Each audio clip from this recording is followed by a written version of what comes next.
In this tutorial, I'm going to create a virtual machine with VMware Workstation 12 Pro. Now, I'm given some options here. I can create a new virtual machine. I can open an existing virtual machine. I can open a virtual machine by connecting to a VMware remote server, or I could connect to VMware vCloud Air. Let's create a new virtual machine. So I'll click this button, and I'll choose typical or recommended. Now I'm given choices between installing from an installation disk, if I had some installation media like a DVD installer for an operating system, or I could install from a disk image file directly from an ISO file, or I can create my virtual machine first and then install the operating system afterwards. I'm going to choose this last option. I'll click Next, and now I need to choose which operating system I'm intending to put on this virtual machine. I'm going to be using Linux, and I'm going to install Ubuntu Lite or Ubuntu. So I'm going to choose version Ubuntu 64-bit, since that's the nearest version for Ubuntu. I'll choose Next, and I'll title or give my virtual machine a name. I'll put here Ubuntu. And then I can also choose the location. I'll accept the default location, but if I have another drive, I could choose another drive to store this virtual machine. I'll click Next. I'll choose the default of splitting the virtual disk into multiple files, which is the recommended option. And the maximum disk size is 20 gigabytes. I think I can get away with making it a little bit smaller, so I'll change that to 15. Okay, so I'll click Next. And now I'm ready to click Finish unless I want to customize my virtual hardware in the virtual machine. I'm going to choose this option, Customize My Hardware. And right at the top, I'm in memory, so I'll change the default memory of 1 gigabyte to 2 gigabytes by changing 1024 here to 2048. Now I'll use 2048 megabytes of memory. I'll click on processors and change the number of cores from 1 processor to 2. And then for new CD/DVD, I'll choose this optical drive setting. This will be my virtual optical drive. And instead of using the physical drive on my computer, I'm going to choose Use an ISO image file. That way the optical drive will boot directly into my installation media, my ISO image. So I'll need to browse for that. And there it is. I'll select it. You can see it's loaded in here. And everything looks pretty good.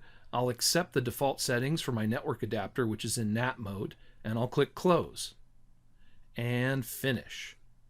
So now my virtual machine has been created. You can see the settings of the virtual hardware right here. All I need to do now to start the installation is power on the virtual machine. And I can do this here or here. I'll just click Power on this virtual machine. So my mouse is now captured by the virtual machine in this window. Now I'm given some choices here with Ubuntu. I can try Ubuntu without installing, but I do want to install it, so I'm going to use the arrows on my keyboard and arrow down to install Ubuntu and then press Enter. This should now start the installation process. Notice that if my mouse is captured by the virtual machine, I'm given instructions to press Ctrl-Alt to release the mouse from the virtual machine.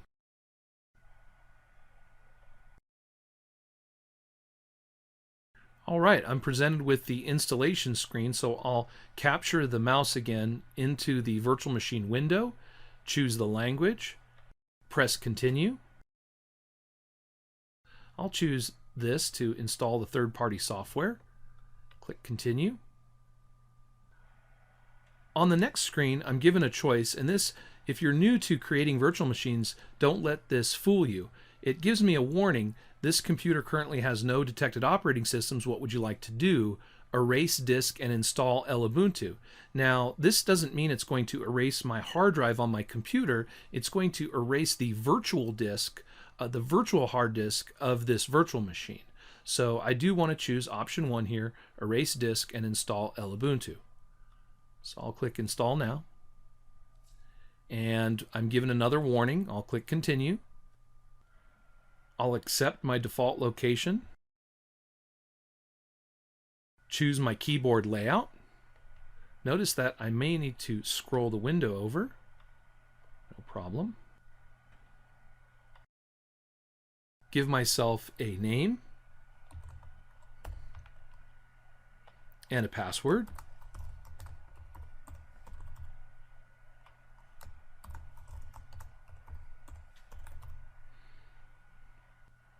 If I want to, I can have the system log me in automatically, but for security reasons, I wouldn't want to choose that.